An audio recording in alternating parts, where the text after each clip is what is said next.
Kabanata 1861.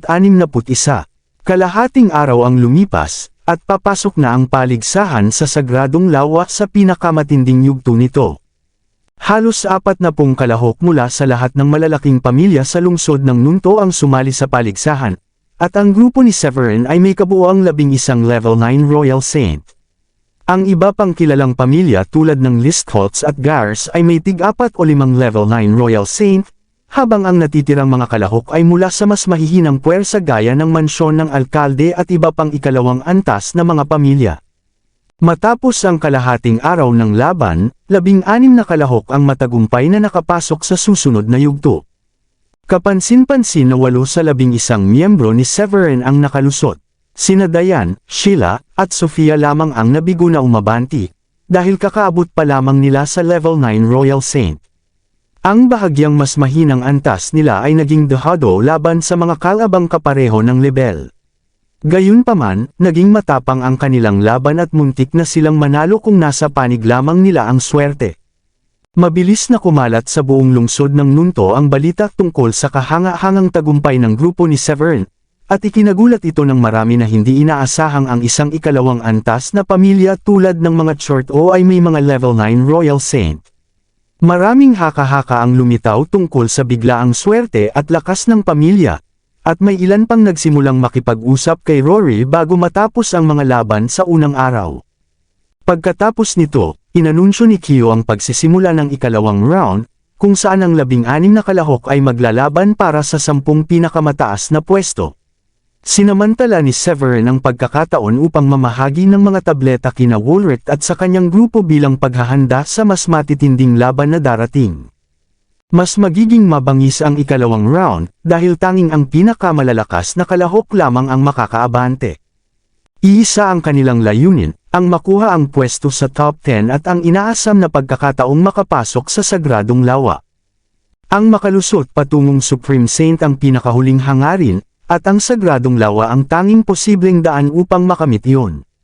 Ang mga mabibigo ay kailangang maghintay ng 20 taon bago muling magkaroon ng pagkakataon. Maaaring mabuhay ang isang Royal Saint ng 1,000 taon, ngunit walang katiyakan na palagi siyang magkakaroon ng tsansang makapasok sa sagradong lawa. Natapos ang unang laban na parehong sugatan at duguan ang 2 kalahok, at kalaunan ay inalis sila sa arena ng alkalde dahil sa matitindi nilang pinsala at matinding pagkapagod. Nakuha ang atensyon ng mga manunood nang ipahayag ni Kyo ang susunod na laban. Ang susunod na round ay magtatampok kina Severin at Thorold. Napasinghap ang mga tao dahil ang laban nina Severin at Thorold ay tiyak na magdudulot ng maraming haka-haka at pananabik. Maghaharap na sila ngayon. Sa tingin mo ba kayang talunin ni Severin si Thorold? May pagdududa ako. Si Thorold ay isang inner disciple ng Dayform sect, at mayroon siyang Thunderbolt Constitution.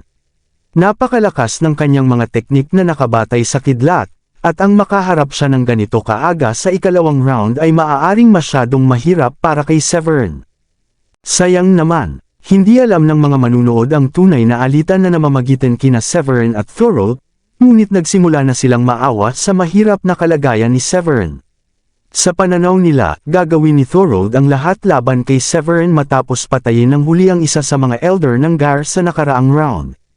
Si Ferland mula sa Grundy Uno sect ay una pang may mataas na pag-asa kay Severin, ngunit agad itong nabawasan nang malaman niyang si Thorold ang magiging kalaban nito. Bagamat kinilala niya ang lakas ni Severin mula sa nakaraang laban nito laban kay Janek, alam ni Ferland na si Thorold ay isang ganap na naiibang kalaban. Bilang isang elder ng Grundy Uno sect, batid na batid ni Ferland ang reputasyon ni Thorold sa loob ng Dayform sect. Sayang kung ang ganitong kabataan na may napakalaking potensyal ay agad na mapuputol, naisip ni Ferland sa kanyang sarili, at nagpasya siyang iligtas si Severin kapag natapos na ang laban. Samantala, nabalisa si Rory nang malaman niya kung sino ang kalaban ni Severin, at nawala ang dating pagmamalaki niya habang tinatanggap ang mga papuri. Makikita sa kanyang mukha ang labis na pag-aalala habang nasabi niya na tapos na kami, dito na ba nagtatapos ang swerte ng aming pamilya? Si Severin ay kahaharapin ng walang iba kundi si Thorold, na kilala bilang pinakanatatanging henyo sa lungsod ng Nunto. Tatlong bagay ang pawang pabor kay Thorold, ang kanyang Thunderbolt Constitution, ang kanyang katayuan bilang inner disciple ng Dayform sect, at ang kanyang nakaraang tagumpay sa pagpatay sa isang level 1 Supreme Saint. Kahit isa lamang sa mga iyon ay sapat na upang maituring ang isang tao na henyo, kaya ang pagkakaroon ng tatlo ay naglagay kay Thorold sa antas na higit pa sa karaniwang mga henyo. Nauunawaan ni Rory ang matinding alitan sa pagitan nina Thorold at Severin. Ang pagtanggi ni Severin sa kahilingan ng Gars at ang sumunod nitong pag-atake sa mga elder ng Gars ay lalo pang nagpalala ng tensyon. Mas lalo pa itong titindi sa kanilang sagupaan, at labis na ikinabahala ni Rory ang kaligtasan ni Severin.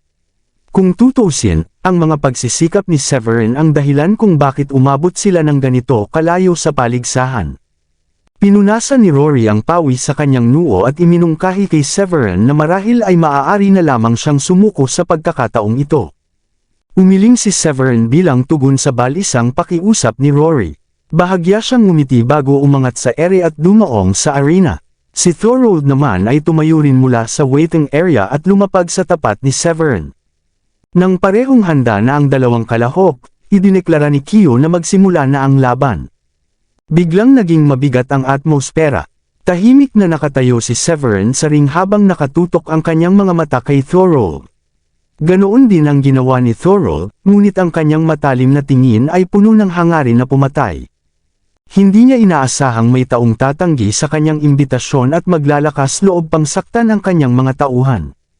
Ang mga bagay na iyon, kasama ang pagkamatay ni Janet sa kamay ni Severin, ay nag-iwan kay Thorold ng iisang pagpipilian lamang, ang patayin si Severin. Mariing tinitigan ni Thorold si Severin at nagsabi na wala na siyang takas matapos nitong patayin ang isa sa mga tauhan ng kanyang pamilya. Pagkatapos nito, agad na umatake si Thorold na may layuning pumatay. Sa pag-angat ng kanyang kamay, nagsimulang umalimpuyo ang kidlat sa kanyang paligid, at isang napakalaking dragon ng kulog ang unti-unting nabuo sa itaas ng arena.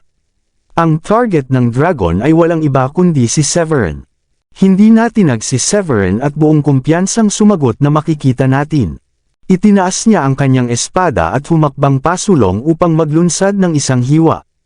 Ang espiritual na enerhiya mula sa espada ay bumangga sa Thunderbolt Dragon ni Thorold, na nagdulot ng malakas na pagsabog sa lupa. Bang! Nararamdaman ni Thorold na ang lakas ni Severin ay kapantay na ni Jangar, sapat upang mapilitan siyang ilabas ang kanyang alas. Ipinakita naman ni Severin ang bahagyang pagkagulat sa lakas ni Thorold sa kabila ng kalmadong anyo na kanina pa niya pinananatili. Ang unang bugzo ng pag-atake ay para lamang sukatin ang lakas ng bawat isa, at matapos iyon, nanatili ang dalawang lalaki sa kani-kanilang pwesto habang inoobserbahan ang kalaban. Lalong tumindi ang aura ni Thorold, at ang bigat nito ay halos hindi nakayanin ng mga manunood. Bilang tugon, pinakawalan ni Severin ang buo niyang lakas, na lumikha ng isang napakalakas na shockwave na umalangaw sa paligid. Ang banggaan ng kanilang mga aura ay nagbunsod ng malakas na bugzo ng hangin sa ere. Ang nakapangangilabot na pressure na nagmumula sa arena ay kumalat sa buong lugar, dahilan upang mapasinghap sa gulat ang hindi mabilang na mga manunood. Grabe, sapat na ang aura ng dalawang ito para manginig ako sa takot. Ito ba ang tunay na lakas ng isang henyo? Kahit pareho lamang silang level 9 Royal Saint, tila mas nangingibabaw sila kaysa sa karamihan sa atin. Ang kanilang aura pa lamang ay sapat na para manginig ang karaniwang level 9 Royal Saint. Sino kaya ang mananalo? Si Thorold ba? O si Severin? Naningkit ang mga mata ni Thorold nang maramdaman niya ang lakas ni Severin. Isang sinag ng pagnanasang pumatay ang lumitaw sa kanyang mga mata habang sinabi niya kung dito ba nagmumula ang kumpiyansa nito. Ang mga alon ng lakas na ibinubuga ni Severin ay lubos na nakakuha ng atensyon ni Thorold. Iniwan niya noon ang Gars upang sumali sa Dayform sect, kung saan una siyang tinanggap bilang outer disciple. Unti-unti siyang umangat sa ranggo matapos pagdaanan ang hindi mabilang na paghihirap at panganib hanggang sa tuluyan siyang maging level 9 Royal Saint. Sa huli, naging isa siyang inner disciple. Ang kanyang lakas ay naglagay sa kanya sa hanay ng pinakamalalakas sa buong lungsod ng Nunto. Bilang isang level 9 Royal Saint na kayang talunin ang isang level 1 Supreme Saint na kaka-breakthrough pa lamang, wala siyang gaanong pagtingin sa mga karaniwang kalaban. May malaking agwat sa pagitan ng mga level 9 Royal Saint, at tanging yaong may pambihirang talento at matibay na pundasyon lamang ang kayang makatawag ng pansin ni Thorold. Sa simula, inakala niyang si Jangar lamang ng Pure Void Sect ang pasok sa pamantayang iyon. Ngunit binago ng paglitaw ni Severin ang kanyang pananaw. Determinado si Thorold na makuha ang pwesto sa Sagradong Lawa, at itinuring niya si Severin bilang isang malaking balakid na maaaring hindi pa nga kayang pigilan ni Jangar. Nag-alab ang kanyang galit nang maalala ang kahihiyan noong nakaraang araw, nang tanggihan ni Severin ang kanyang imbitasyon, saktan ang isa sa kanyang mga tauhan, at sampalan siya sa harap ng marami. Gayunpaman, ang alitan sa pagitan nila ay hindi pa sana ganap na malalim, at dapat sana ay ituring lamang ni Thorold ang laban bilang isang karaniwang paligsahan. Ngunit ang mabilis na pagpatay ni Severin kay Janek ay lalong nagpalala sa sigalot, sapagkat iyon ay katumbas ng lantad na pagpapahiya sa Gars. Matapos huminga ng malalim, nangutya si Thorold kay Severin at mariing nagsabi na dito na matatapos ang buhay nito. Bahagya niyang itinuro ang kanyang kamay kay Severin, at agad na nagbago ang paligid. Nag-iba ang anyo ng kalangitan, at isang nakakatakot na puwersa ang nabuo sa itaas ng arena.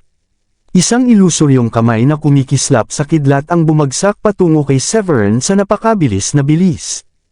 Nanatiling kalmado si Severin at mahinahong tumugon na subukan niya. Sa isang mabilis na galaw, itinaas ni Severin ang espada sa kanyang kamay. Ang sandata ay kumislap na parang nagniningning na araw, at binahan ng liwanag ang buong arena. Isang 10 talampakang hiwan na puno ng hangarin na pumatay ang humiwas sa hangin, na handang durugan ang lahat ng madaanan nito.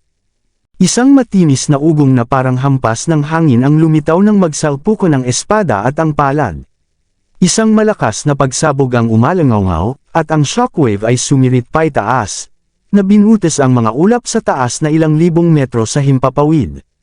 Dahil nabura ng kanilang mga pag-atake ang isa't isa, muling nagharap sa labanan sina Severin at Thorold. Ang banggaan ng kanilang rumaragasang espiritual na enerhiya ay lumikha ng mararahas na alon ng hangin sa loob ng arena. Isang ngisi ang lumitaw sa mukha ni Thorold at lalo pang tumindi ang kanyang nakamamatay na aura. Iniunat niya ang kanyang kanang kamay patungo sa himpapawid at lumikha ng hindi mabilang na mga thunderbolt na nagsanib upang bumuo ng isang thunderbolt vortex sa kalagitnaan ng ere. Ang biglaang paglitaw ng vortex na iyon ay nagpadala ng panginginig sa gulugod ng mga nanunood. Sa waiting area ng mga Listholtz, agad na nakilala ni Jangar ang vortex at seryosong nagsabi na iyon ang Desolated Thundercloud. Ang Desolated Thundercloud ay isang teknik na nilikha ni Thorold sa pamamagitan ng pagsasama ng Sun Grade combat techniques ng Gars at ng Lightning Attribute Training Exercise ng Dayform Sect. Ito ay sadyang iniangkop sa kanyang Thunderbolt Constitution. Kapag ginamit, kaya nitong gawing parang dagat ng kidlat ang hangin, at magpakawala ng iba't ibang anyo ng Thunderbolt na nagsisilbing napakalakas na sandatang panlaban. Dahil taglay ni Thorold ang bihirang Thunderbolt Constitution, mayroon siyang napakalaking bentahe sa mga kasanayan at teknik na may elementong kidlat. Isa lamang sa bawat 10,000 tao sa Blue Realm ang maaaring magkaroon ng ganitong constitution, at ang mga may natatanging anyo nito ay kilala lalo na sa kanilang nakapangangilabot na lakas sa pag-atake. Maituturing silang kapantay ng mga taong lubos na naglaan ng sarili sa sining ng espada. Nang makita ni Jangar na inilabas ni Thorold ang Desolated Thundercloud, may awa siyang tumingin sa direksyon ni Severin at nagsabing isang malaking sayang dahil tiyak na matatalo ang kalaban ni Thorold. Ang teknik na ito ay hinasa ni Thorold hanggang sa halos mapantayan ng mga Sun Grade Advanced Techniques, at ang kanyang likas na kakayahan ay magiging napakahirap labanan. Bagamat magkaibang sekta sina Jangar at Thorold, pareho silang kinatatakutan at iginagalang bilang mga tanyag na henyo. Gayunpaman, kahit si Jangar ay napangilabot sa lakas na ipinakita ni Thorold. Sa kanyang pananaw, bagamat lampas sa karaniwan ang lakas ni Severin, may hangganan pa rin ito. Ang pinakamataas na maaari niyang makamit ay ang talunin ang isang ordinaryong level 9 Royal Saint. Malayo pa ang lalakbayin ni Severin bago niya maabot ang antas ni Thorold. Ang paggamit ni Thorold ng kanyang espesyal na teknik ay malinaw na palatandaan na hindi niya bibigyan ng kahit kaunting pagkakataon si Severin na makabawi. Matapos mabuo ang Thunderbolt Vortex, nagsimulang kumislap ang katawan ni Thorold ng malinaw na mga alon ng kuryente, na para bang isa siyang sinaunang Diyos ng kulog.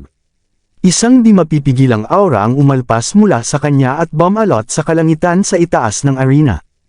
Balot ng nakakatakot na balabal ng kidlat, malamig na sinabi ni Thorold na dapat makaramdam ng karangalan si Severin na mamatay sa kamay ng kanyang espesyal na teknik. Pagkatapos niyang magsalita, inutusan ni Thorold ang mga Thunderbolt sa loob ng vortex na maganyong 12-dosenang mga sibat na gawa sa kidlat. Isang nakabibinging ugong ang umalangaw sa paligid, at dinilaan ni Severin ang kanyang mga labi habang pinagmamasdan ang paparating na rumaragasang pag-atake. Hinawakan niya ng mahigpit ang kanyang espada, at isang pagsabog ng sword wheel ang lumitaw sa kanyang paligid. Rose Petal Rain. Ang mga maningning na liwanag na hugis talulot na nilikha ng kanyang espada ay mabilis na rumagasa patungo sa mga sibat ng kidlat. Nagbanggaan ang mga ito sa isang nakakatakot at malakas na pagsabog, at winasak ng mga talulot ni Severin ang mga sibat, na nagkalat bilang mga piraso ng espiritual na enerhiya. Kabanata 1865.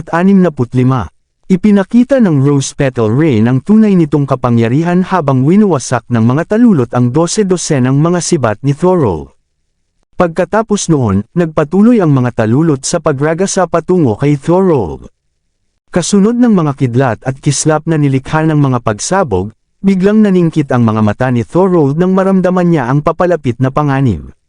Bilang isang level 9 Royal Saint, sanay siyang talunin ng madali ang mga kapantay niya ng antas, at kahit ang mga level 1 Supreme Saint ay hindi naging malaking problema para sa kanya. Sa kasamaang palad, si Severin ay naglalabas ng isang nakakatakot na aura na hindi pa niya kailanman naranasan. Ang papalapit na bagyo ng maseselan na talulot ay hindi nagbigay kay Thorold ng oras upang makaisip ng panlaban. Wala siyang magawa kundi itaas ang kanyang kamay at utusan ang mga Thunderbolt sa kanyang paligid na magwala. Umalimbakay ang hangin sa paligid niya, at ang Thunderbolt Vortex ay sumabog sa napakalakas na puwersa. Isang nakabibingi na tunog ng dagandong ng kulog ang umalangaw, at ang mga kidlat na parang ahas ay mabilis na bumalot sa katawan ni Thorold. Bumuo siya ng panangga mula sa kidlat. Bang! Isang malakas na pagsabog ang umalangaw nang bumangga ang sword energy ni Severin sa kidlat na panangga. Isang marahas na shockwave ang pinakawalan, na nagbuhos ng liwanag sa buong arena. Habang nananatiling balot ng kidlat na panangga, namutla ang mukha ni Thorold habang hindi makapaniwala na nakatingin kay Severin. Ang teknik ni Severin ay tumagos sa isang teknik na itinuturing na hindi mapasok ng karamihan sa karaniwang level 9 Royal Saint. Bagamat nagawa ni Thorold na ipagtanggol ang sarili gamit ang panangga, ang tama sa kanyang dibdib ay parang pinagsamang bigat ng ilang bundok. Patay na sana siya kung hindi niya agad na ipakita ang panangga. Nasugatan si Thorold sa pag-atake ni Severin, at umagos ang dugo mula sa kanyang bibig. Buhay pa siya, bulong ni Severin sa sarili na puno ng gulat. Ikinagulat niya na nakaligtas si Thorold sa teknik na iyon. Ang Rose Petal Rain ay ang kanyang alas, kung tutusin. Laban sa mga karaniwang level 9 Royal Saint, hindi na kailangan ang Rose Petal Rain, dahil sapat na ang True Sun Feast upang tapusin ang kanilang buhay nang hindi man lang gumagalaw mula sa kanyang kinatatayuan. Ang bahagyang mas malalakas na kalaban ay mangangailangan lamang ng ilang hiwa ng kanyang espada, ngunit hindi hanggang sa puntong kakailanganin ang Rose Petal Rain. Namangha sa kakayahan ni Thorold na mabuhay, hinigpitan ni Severin ang hawak sa kanyang espada at sinubukang hanapin ang kahinaan ni Thorold. Samantala, nakaramdam si Thorold ng matinding daloy ng adrenaline nang maalala niya ang nangyari. Mapatla ang kanyang mukha, at may mga bakas ng dugong tumutulo mula sa kanyang bibig. Unti-unting bumalot sa kanya ang takot at pangamba, at napatanong siya kung anong klaseng teknik iyon. Hindi sumagot si Severin at bigla siyang sumugod pasulong, iniwan lamang ang isang anino sa lugar na kanyang kinatatayuan kanina. Tinakpan ng kanyang sword energy ang kalangitan habang walang tigil niyang inatake si Thorold. Bilang tugon, itinaas ni Thorold ang kanyang mga kamay at lumikha ng ilang patong ng proteksyon na espiritual na energy shield. Ang napakalakas na shockwave na bunga ng banggaan ng sword energy at ng kalasag ay nagpadala ng mga piraso na nagkalat sa buong ring. Napahinto sa paghinga ang mga manunood habang nasasaksihan nila ang dominasyon ni Severin sa laban kontra kay Thorold. Hindi ka panipaniwala, hindi naman ako namamalikmata. Natalo ba talaga si Thorold kay Severin? Sigurado akong hindi pa lubos na nailalabas ni Thorold ang lahat ng kanyang kakayahan. Isa pa rin siyang henyo ng Dayform sect. Maghintay na lang tayo at tingnan kung ano ang mangyayari. Sa gitna ng mga bulungan ng karamihan, natagpuan ni Thorold ang sarili na nasa ilalim ng walang humpay na pag-atake. Mabilis nang nagiging sobra para sa kanya ang pressure. Hindi ko maaaring hayaang magpatuloy ito, naisip niya. Kailangan kong maging mas agresibo. Sa pag-iisip na iyon, sumigaw siya ng mamatay. Binalot ng espiritual na enerhiya ang kanyang buong katawan, at ang unti-unting lumiliit na Thunderbolt Vortex ay muling sumabog. Umungal ang mga Thunderbolt sa paligid niya sa kanyang utos at pinunit ang hangin. Ang banggaan ay umikot sa isang masa ng espiritual na enerhiya na winasak ang sword energy na umaatake sa kanya. Nang masunggaban ang pagkakataong makaganti, ibinuka ni Thorold ang kanyang bibig na parang isang mabangis na ahas at sinipsip ang lahat ng Thunderbolt papasok sa kanyang katawan. Naglaho ang desolated Thundercloud, at napalitan ito ng kapansin-pansing pagtaas ng espiritual na enerhiya ni Thorold. Gumamit si Thorold ng isang lihim na teknik upang pataasin ang kanyang lakas sa labanan. Habang kumikislap na parang kidlat ang mga mata ni Thorold, dinilaan niya ang dugo sa kanyang labi at ninisian ng mabangis si Severin. Oras na para mamatay ka, sigaw niya habang mabilis na sumugod kay Severin. Ang pag-alo ng kanyang aura bilang isang level 9 Royal Saint ay nagpakawala ng isang nakakatakot na bug zone ng enerhiya, na halos wasakin ang panangga na nagpapanatili ng balanse sa labas ng arena. Saglit na natigilan si Ferland sa biglaang pangyayari, dahil napakahalaga ng panangga upang hindi mapahamak ang mga manunood. Mabuti na lamang at agad siyang nakabawi at muling inilatag ang panangga upang masigurong ligtas ang lahat. Ang halos pagbagsak ng panangga ay nagdulot ng matinding takot sa maraming nanunood. Ito ba ang tunay na lakas ni Thorold? Pati ang panangga na inilatag ng isang Supreme Saint mula sa Grundy Uno sect ay halos hindi nakayanin ang pressure. Nasa panganib ang buhay ni Severin. Oo, halos tiyak na matatalo si Severin. Noon pa man ay napakalakas na ng Thunderbolt Constitution ni Thorold, at tila lalo pa siyang lumalakas habang tumatagal ang laban. Nabalisa si Rory nang masaksihan niya ang napakalakas na aura ni Thorold na halos winasak ang panangga ng arena. Bagamat kamakailan lamang siya nakipagtulungan kay Severin, malaki na ang ipinagbago ng kapalaran ng mga short o sa maikling panahong iyon. Bilang isang maliit na ikalawang antas na pamilya na may iisang level 6 Royal Saint lamang, si Severin ang dahilan kung bakit nakilala sila sa lungsod ng Nunto at nagkaroon ng ugnayan sa mas makapangyarihang mga pamilya. Kung wala si Severin, malamang ay manatiling isang hindi kilalang ikalawang antas na pamilya ang mga short o. Ayaw ni Rory na makita si Severin na matalo, lalo na ang mamatay sa kamay ni Thorold, ngunit ang nakakatakot na aura na ipinakita ni Thorold ay tila nagpapahiwatig ng isang madilim na kahihinatnan. Natural lamang na labis na mag-alala si Rory para kay Severin.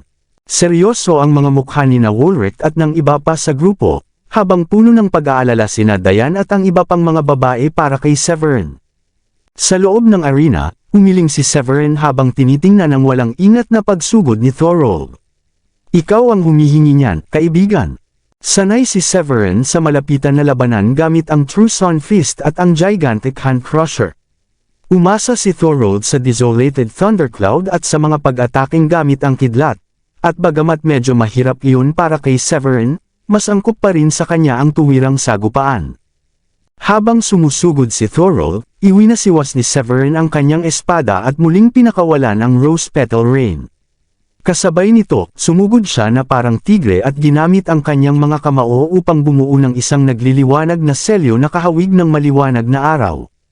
Ang sunod-sunod na suntok ay lubos na nagpasindak kay Thorold, na napagtanto niyang nadala siya ng matinding galit at nagkamali ng paghuhusga. Sa bawat suntok na ipinagpapalit nila, lalong nabibigla si Thorold. Ang lakas ni Severin ay lampas sa lahat ng kanyang inaasahan. Habang nararamdaman niya ang mabilis na pag-ubos ng kanyang espiritual na lakas, lalo siyang nataranta. Umungal siya sa desperasyon at sumigaw na mamatay. Nangutya si Severin sa kanyang paghihirap at nagsabing walang saysay ang magpumiglas. Sinamantala niya ang pagkakataon at lumikha ng isang palad na marka sa gitna ng ere bago malakas na inihampas ito kay Thorold. Napakalakas ng tama kaya nasugatan ang mga internal organ ni Thorold. Nabali ang kanyang mga tadyang at may malinaw na hukay na nabuo sa kanyang dibdib. Sa sumunod na sandali, bumuga ang dugo mula sa kanyang bibig habang siya ay pinalipad palabas ng arena. Pagbagsak niya sa lupa, nawalan siya ng malay at wala ng lakas upang ipagpatuloy ang laban. Lumaki ang mga mata ni Kyo nang masaksihan niyang nawala ng malay si Thorold, grabe na nasugatan, at tuluyang napalabas ng arena. Hindi niya kailanman inakala na matatalo si Thorold, lalo na sa ganoon kabilis na paraan. Sa kabila ng kaguluhang bumabalot sa kanyang damdamin, kinailangan pa rin niyang gampanan ang tungkulin bilang tagapag-organisa ng paligsahan. Tumayo siya at inanunsyo ang resulta. Ang nagwagi ay si Severin. Bumalot ang isang hindi inaasahang katahimikan sa buong lugar. Ang pagkabigla sa pagkatalo ng isang kilalang henyo tulad ni Thorold ay umalangaw-ngaw sa mga manunood. Hindi man lang nagtagal ang laban. Sunod-sunod ang hingal ng hindi makapaniwala mula sa karamihan, at marami ang napatitig na lamang sa gulat. Natalo si Thorold, pero paano nangyari iyon? Isa siyang inner disciple ng Deform sect at mayroon pa siyang Thunderbolt Constitution. Natalo ni Severin si Thorold sa wala pang 10 galaw. Gaano ba talaga siya kalakas? Kailan pa may lumitaw na ganitong kalakas na tao sa ating lungsod? Ang mga nag-aalalang mukha ni na Rory at ng iba pang miyembro ng Church O ay napalitan ng matinding pagkabigla. Ang makita ang dating mayabang na si Thorold na hinihila palabas ng entablado na parang sirang sako ay nag-iwan sa lahat na nakanganga. Sa loob ng waiting area, biglang tumayo si Jangar nang marinig ang balita ng pagkatalo ni Thorold. Iba't ibang emosyon ang lumitaw sa kanyang mukha, at nanatili siyang walang imik habang nakikita ang malubhang kalagayan ni Thorold. Tinitigan niya si Severin na nakatayo sa gitna ng arena at malalim na huminga matapos ang mahabang katahimikan. Ang mga mata ni Severin ay naglalabas ng isang nakakatakot na aura, kasabay ng matibay na determinasyon. Kahit ang desolated thundercloud ay hindi sapat para talunin ka. Ang lakas mo ay lumampas sa lahat ng inaasahan, Severin, bulong ni Jangar sa sarili habang nakatingin kay Severin. Alam na alam ni Jangar kung gaano kalakas si Thorold, dahil silang dalawa ang itinuturing na dalawang henyo ng lungsod ng Nunto. Si Thorold, bilang isang inner disciple ng Deform sect na may Thunderbolt Constitution, ay may nakakatakot na record ng pagtalo sa isang level 1 Supreme Saint kahit isa lamang siyang level 9 Royal Saint. Ngunit napatunayan ni Severin na hindi siya matitinag laban kay Thorold, bagay na lubos na ikinagulat ni Jangar. Huminga ng malalim si Jangar. Pareho sila ni Thorold ng layunin, ang makuha ang unang pwesto sa paligsahan. Ang ranggong iyon ay magbibigay sa kanya ng 4 na pwesto para makapasok sa sagradong lawa, na magpapahintulot sa kanya na pangunahan ang ilang miyembro ng kanyang pamilya upang magsanay doon at makamit ang breakthrough. Noon, inakala niyang si Thorold ang magiging pangunahing kalaban, ngunit ngayon ay napagtanto niyang si Severin ang Dark Horse na humaharang sa kanyang landas. Batay sa ipinakita ni Severin, malinaw na hangad din ito ang pinakamataas na pwesto. Muling huminga si Jangar at inalis ang kanyang tingin. Ang aking espesyalisasyon ay ang sining ng espada. Mahigit 10 taon na akong nagsasanay at aking naunawaan ang tunay na sword wheel. Pinuri ng mga elder ng sekta ang aking potensyal na maging isang Supreme Saint sa hinaharap, at gagamitin kita bilang kantungan upang makamit ang tagumpay. Nang tuluyan siyang kumalma, umalangaw-ngaw ang sword wheel sa katawan ni Jangar, at nag-alab sa determinasyon ang kanyang mga mata. Samantala, nakatayo si Severin sa entablado matapos talunin si Thorold nang maramdaman niya ang isang matinding titig na nakatuon sa kanya. Para itong titig na puno ng hangarin na makipaglaban. Dahil sa pambihirang pandaman niya bilang isang level 9 Royal Saint, agad na natukoy ni Severin ang pinanggagalingan ng titig, si Jangar, na nakaupo kasama ng mga Listholp. Tumingin si Severin kay Jangar at napansin niyang para itong isang nakasibak na espada. Ang sword wheel ay tila umaalingaw mula sa kanya, kaya't kinilala ito ni Severin at marahang tumango sa direksyon ni Jangar. Alam niyang ang kanyang tagumpay laban kay Thorold ay tiyak na nakakuha ng pansin ni Jangar. Nang bawiin ni Severin ang kanyang tingin, marahan niyang ibinulong sa sarili, mukhang isa kang henyo sa espada. Medyo curious ako kung gaano kakalakas. Marami ng henyo ang nakaharap ni Severin sa kanyang paglalakbay. Halimbawa, si Frederick ng Horizon Sect ay naging Royal Saint sa murang edad, ngunit si Wulrich, ang pinakamalakas sa Sky Blue Sect ay isa lamang level 8 Royal Saint. Sa huli, si Frederick ay namatay sa kamay ni Severin. Umiling si Severin at iniwan ang arena upang bumalik sa waiting area ng mga Chorto. Pagdating niya roon, agad siyang pinaligiran ng kanyang mga asawa na puno ng pag-aalala. Pinunasan ni Gilda ang noo ni Severin gamit ang panyo at nagtanong kung nasugatan ba siya. Kumuha naman si Dayan ng isang ikalimang baitang na high-rank pill mula sa kanyang storage ring at ibinigay iyon kay Severin upang maibalik ang kanyang spiritual energy. Sinabi niyang kainin iyon dahil kailangan niyang mag-replenish ng spiritual energy. Abala rin sina Sheila at Sofia sa pagsuri kung may sugat si Severin. Dahil sa kanilang pag-aalala, ngumiti si Severin ng maliwanag upang sila'y payapain. Kumaway siya at sinabi na ayos lang siya at hindi siya nasaktan. Napabuntong hininga ng ginhawa ang mga babae nang malaman nilang wala siyang pinsala.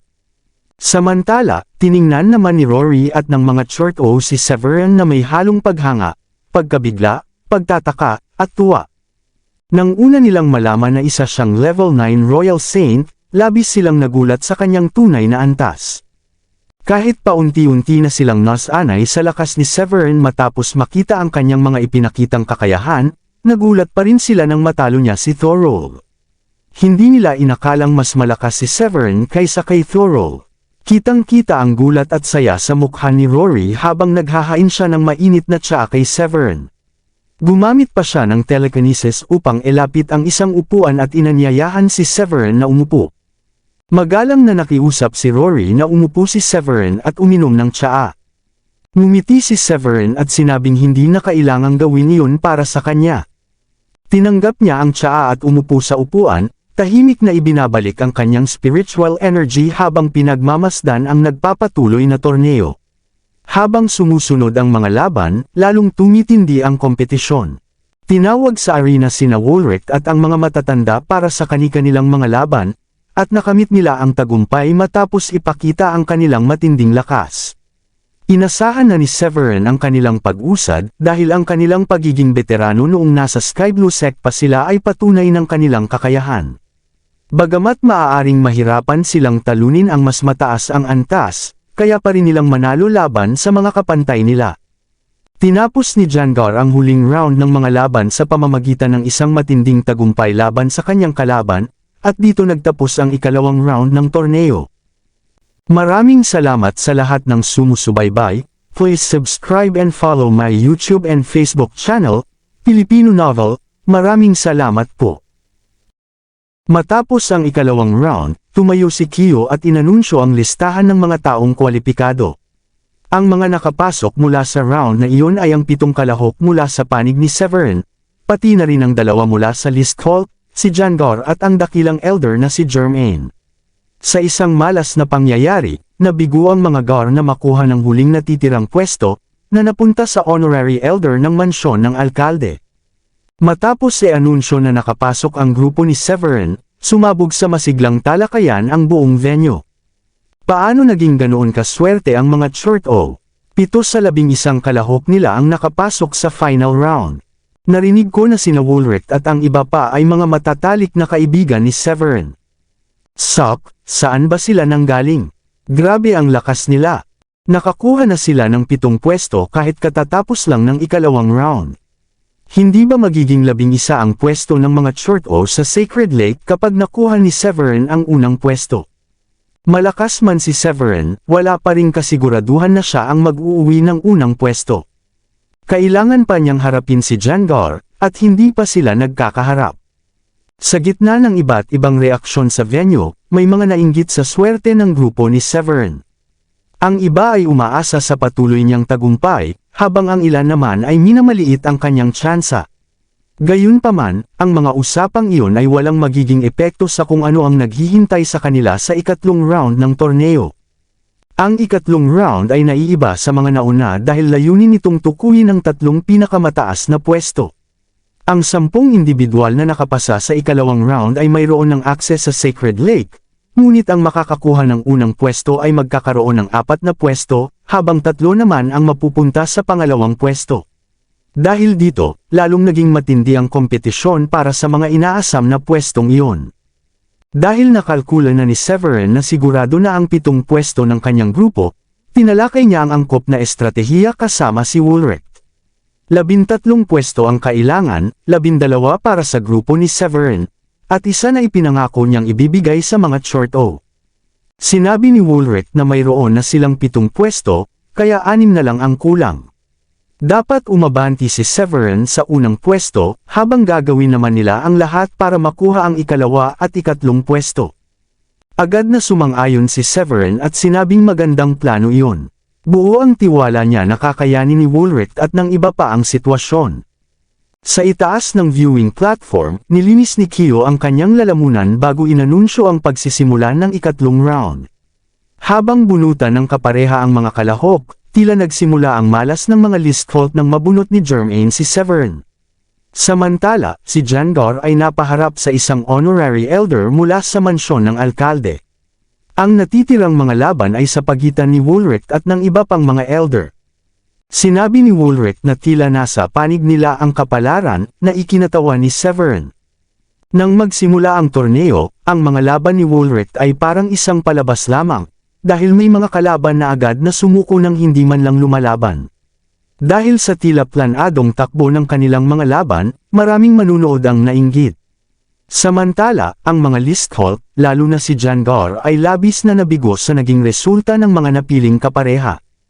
Kabanata 1870.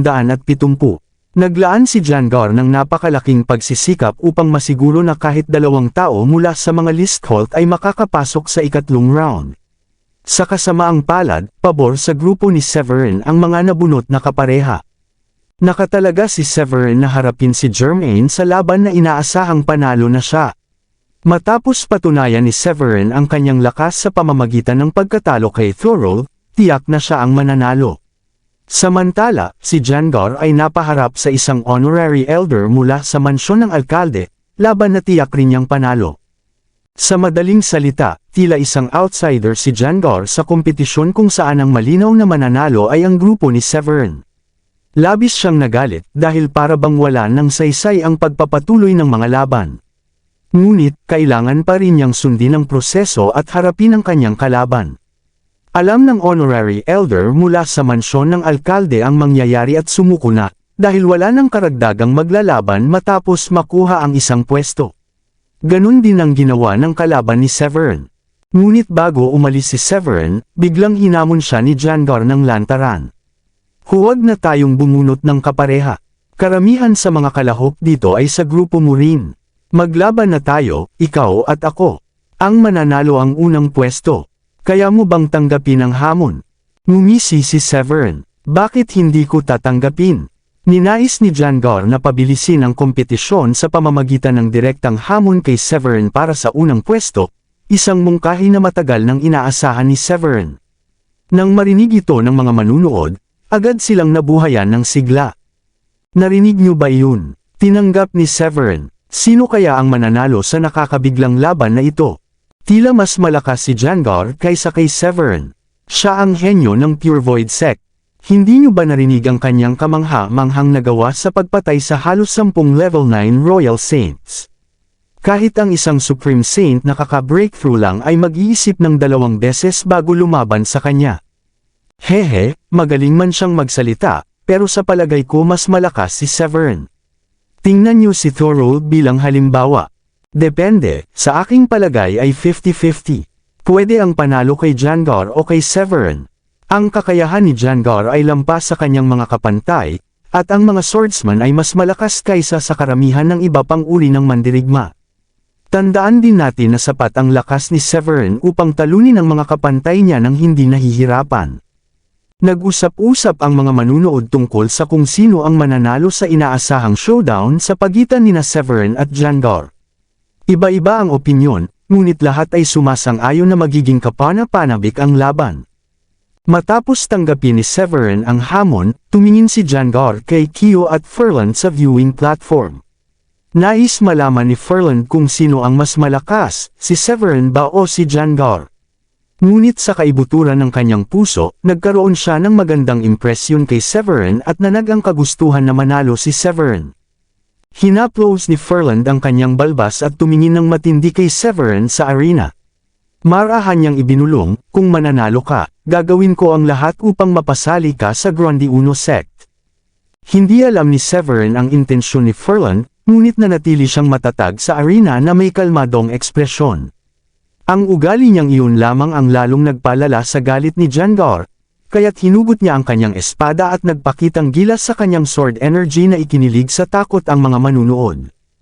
Kailangang ayalay ng swordsman ang kanilang sarili sa espada, at itinulak ni Jangar ito sa sukdulan sa pamamagitan ng paghasa ng kanyang sword energy at pag-unawa sa sword wheel mula pa noong simula niyang matutunan ang paggamit ng espada. Iyon ang tunay na dedikasyon ng isang swordsman. Nakatutok pa rin si Jangar kay Severin. Ang espada ko ay makakagupit ng bundok at makakahati ng dagat. Sigurado ka bang tatanggapin mo ang hamon ko? Ipinakawala ni Severin ang kanyang sword wheel at sumagot ng kalmado, "Siyempre."